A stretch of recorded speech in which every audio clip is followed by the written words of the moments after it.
Hello everyone, my name is Lian Minru. I'm from DHM August 2023. My course is Diploma in Hotel Management. Subject and title is DHKM 2033 Kitchen Safety and Hygiene. Today I'm going to explain about color-coded cutting boards and knives used in food safety to avoid cross-contamination that taken video in Hostec, Sunway College, Johor, Bahru, Johor. Besides, I will also explain the types of cutting board such as wood and plastic. Explaining for the step procedure of these two cutting boards that taken in my house.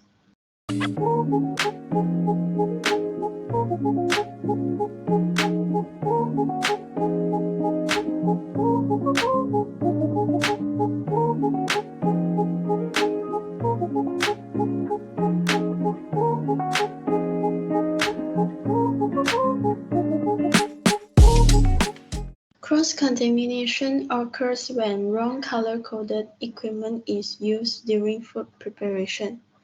This is the color-coded chart in HACCP system as a guideline for us to know what color-coded cutting boards should be used for what food preparation. This color-coded chart must display in the kitchen to help and remind users to utilize the correct color cutting board during food preparation. Green cutting board.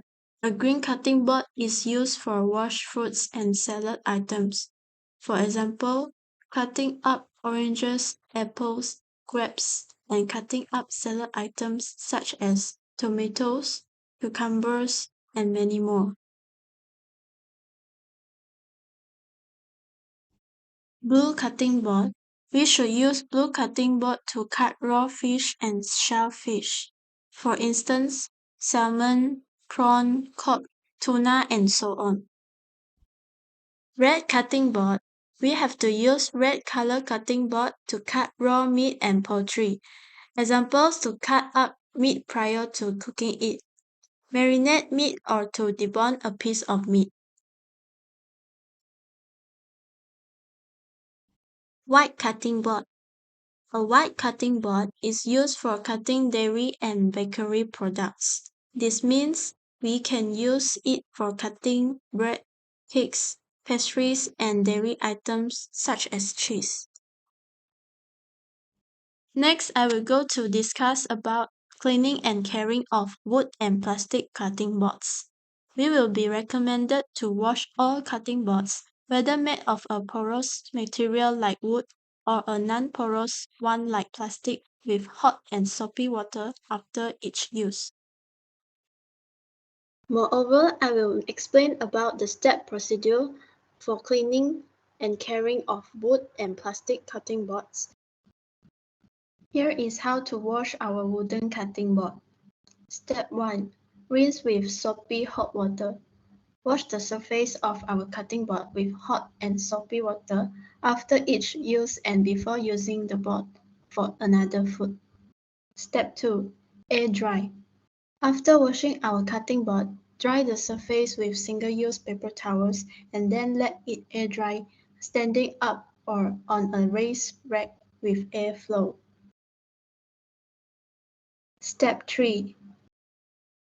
Sanitize. Sanitize our cutting board at least once per week by rubbing a cut, lime, or lemon on the surface or spraying with a commercial sanitizer. Let sit for 1 to 5 minutes and then rinse and air dry.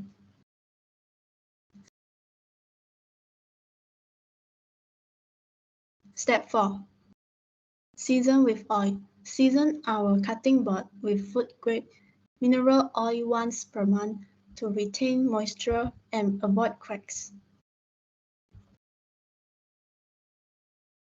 Let the board soak overnight or for a few hours before using it again. Season our board once per month for the best results. Washing our plastic cutting board is the same ways with washing wooden cutting board but it is until the step of sanitize. Some people use diluted bleach to disinfect their boat, and that can work just the same as vinegar. I prefer to use vinegar so that I am not using chemicals on my food prep space. I hope now you can easily identify the different types of cutting board based on their colors. All in all, we must take seriously on this issue because it is beneficial to us. Contamination can come in four forms, which are chemical, microbiological, physical, and allergic. Each of these types of contamination poses a risk to all types of food. As food handler, has a legal responsibility to ensure that the food they prepare is safe for consumers and free from these contaminants. By understanding and following safety techniques, you can reduce the risk of foodborne illness in the kitchen.